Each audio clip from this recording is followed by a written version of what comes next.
Okay, ladies and gentlemen, for all those in London that don't know what happens to the white man when he comes to a P. Diddy party, this is what happens to the white man. It's so unfortunate. You gotta pull back though, so they can see. That's crazy. Matt, move out the way. You're still alive. Look at that. Look, what you... There's a drink on his head.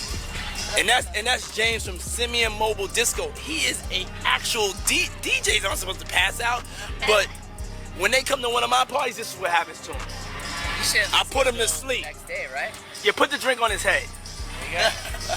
There it is. Damn. Okay, ladies and gentlemen. Oh my God, y'all. The internet is buzzing with videos of people getting knocked out at Diddy's parties, and it's not looking good. But hold on to your wigs, because we're about to talk about someone who narrowly escaped a seriously messed up situation with Diddy. None other than Kidada Jones. This puppy see her about to drink out that bottle, yo. He wasn't trying to stop her. He was gonna let her drink out that bottle like that. Yeah, no, I ain't stopping. That's out of pocket, man. So he was really about to let her drink out that bottle and drink his urine. That's wild, man. No, man. I guess he was. We was all guilty at that time, bro. No lie. We was all guilty at that. And Wolf was the only one that, like, I think Wolf knew her personally too. I didn't know who she was at first. And that don't excuse for not saying nothing. But now, before we get into the Kidada tea, let me give you a quick update on Diddy's legal situation. Loves, it's not looking good for Mr. Combs. A Texas attorney named Tony Buzbee is about to blow this whole thing wide open. He's representing more than 100 accusers in a series of new lawsuits against Diddy. Buzbee ain't playing, honey. He's ready to expose all the enablers and dirty secrets behind closed doors. But wait, it gets worse. Buzbee says that over 3,000 individuals have come forward with accusations against Diddy. Can you believe it? He's planning to file lawsuits in various states within the next 30 days. And get this, 62% of the accusers identify as African American, coming from more than 25 states. Now, brace yourselves, because this next part is truly disturbing. Buzbee claims that 25 of the accusers were underage at the time of the alleged incidents, some dating back to 1991. But the most shocking allegation? One accuser was reportedly as young as 9 years old. I know, I can't even wrap my head around it either. These alleged incidents supposedly took place at well-known venues, private residences, and hotels during parties marking album releases, New Year's Eve, and Independence Day celebrations. Some even occurred during what were supposed to be auditions. One example Buzbee gave involves a man who claims Diddy promised to make him a star, but first asked him to perform will act in private. Another case involves a 15-year-old girl who was allegedly flown to New York for a party hosted by Diddy and was subsequently assaulted by him and others. The lawyer also mentioned a pattern of people being offered laced drinks before things were done to them. Y'all, I'm shook. With 120 new cases, Diddy's trial is shaping up to be one of the biggest in history. It just keeps getting worse every day. Now, let's talk about Kidada Jones and how she fits into all this mess. Apparently, Diddy's issue with Kidada had a lot to do with none other than Tupac Shakur. Can you believe it? We've even had Gene Deal, Diddy's former bodyguard, say that Diddy was obsessed with taking Tupac's image. He supposedly started dressing like Tupac and even went after women Tupac had been with. But nobody know why Pac and Puff fell out like they did. You understand what I'm saying? Nobody know why. But Puff had an obsession with him for whatever reason it was, because he started wanting to act. He started wanting to rap. He had an obsession so bad that at his Grammy Award winning speech, he used the same speech that Pac used. Gene Deal spilled some serious tea about an encounter between Kidada and Diddy. According to Gene, Diddy wanted Kidada to drink his urine. Yes, you heard that right. Let that sink in for a moment. Gene recalled events from the East Coast-West Coast feuds in the late 90s. He talked about a time when he and Diddy ran into Tupac and Suge Knight while driving. The tension was so thick you could cut it with a knife. Tupac straight up ignored Diddy when he tried to talk. Gene also dropped another bombshell. He said Diddy had a chance to end the beef between Biggie and Tupac, but refused. Then, at an award show, Diddy got upset because he didn't win Producer of the Year. His response? He decided to pee in a pitcher. Classy, right? I don't think it was an incident, it was just a situation. We were at either How I Could Be Down or it was Jack the Rapper, one of them. and they was giving producer of the year. Puff didn't want to leave because he thought he was going to be the producer of the year. And he took one of the pictures, after we had drunk on one, he took one of the pictures, I think it was the picture of ginger ale or whatever like that, and he poured it in the water pitcher or something like that.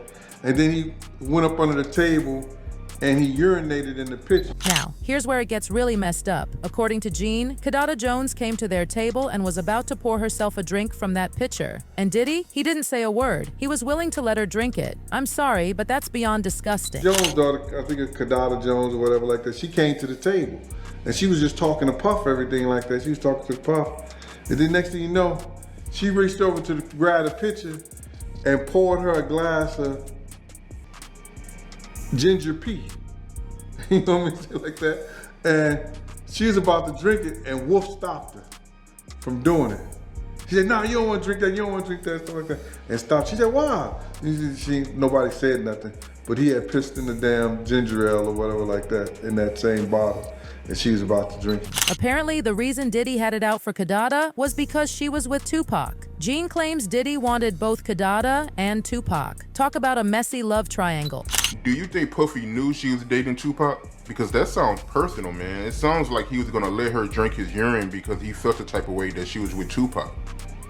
Yeah, dog, that industry close, you know, I could tell you many of girls that's married to rappers, that been with rappers, with this one and that one, that I used to put in the cab every morning at 9 o'clock. You know what I mean? From Puff House. So they all do the same chicks, man.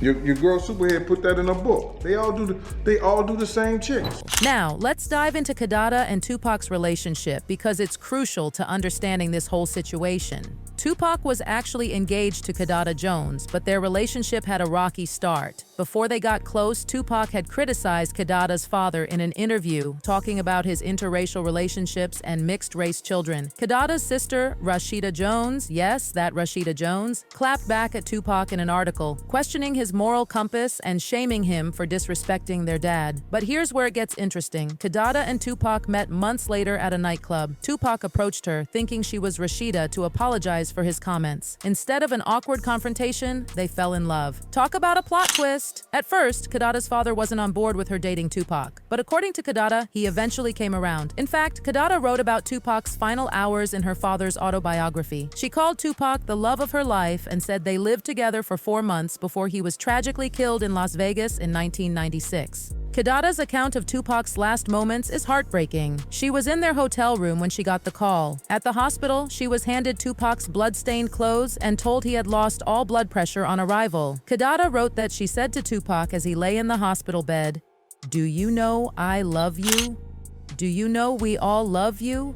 Tupac nodded, convulsed, and fell into a final coma. In her father's autobiography, Kidada also wrote, "I knew he should have never gone to Vegas that night. I had a horrible feeling about it. I've gone over it in my mind a million times. It wasn't supposed to happen. We weren't supposed to be there. It was the worst possible thing that could have happened." Now, loves, this is where it all comes full circle. Allegedly, this relationship between Kidada and Tupac is what Diddy had a problem with. That's why he supposedly had no issue with potentially letting Kidada drink his urine. It's a level of pettiness and disrespect that's hard to comprehend, but it gets even messier. Diddy wasn't just beefing with Kidada, he had major issues with Tupac because of the East Coast-West Coast rivalry. In fact, there have been reports that Diddy is scared after the arrest of Keffe D because Keffe has been running his mouth about how Diddy was also involved in Tupac's death. In the last couple of weeks, there have been reports claiming that the feds working on Tupac's case are collaborating with those working on Diddy's case to see if there's any connection. Right now, Keffe D is the only person charged with Tupac's murder in September 1996, but based on reports, that's about to change. Get this, Diddy has been named 77 times in documents submitted by prosecutors in their opposition to Keffe D's bail request. An unnamed insider spilled that federal authorities have been gathering details from Las Vegas prosecutors about broader allegations and ties to illegal undertakings, organized crime operations, and people who had a motive to kill Tupac. Initially, sources claimed that no one from the DA's office was going to say Diddy was being considered as part of the Tupac case. Their priority was to build a strong argument against Keffe D. But now, the tables have turned. The feds are working together to connect the dots on how Diddy may have been involved. The source said, the federal investigators have their work centered around the modern-day activity of Diddy, but they know that Vegas has been collecting information for the last couple of years on the Tupac case, as well as speaking to tens of witnesses. Truthfully, they're pulling together many agencies' files from nearly 30 years about Keffe D and his connections and interactions with criminal elements. It's the most extensive probe of Tupac's killing and network ever. So, with Diddy's alleged hatred towards Tupac, it's not really surprising that he was also not fond of Kidada, who was engaged to Tupac in the months leading up to his death. But for him to allegedly want to violate her like that? Girl, that's a whole new level of messed up. Now, I want to hear from you, loves. What are your thoughts on Diddy basically trying to violate Kidada? And what do you think about Diddy being hit with 120 new cases? Sound off in the comment section below.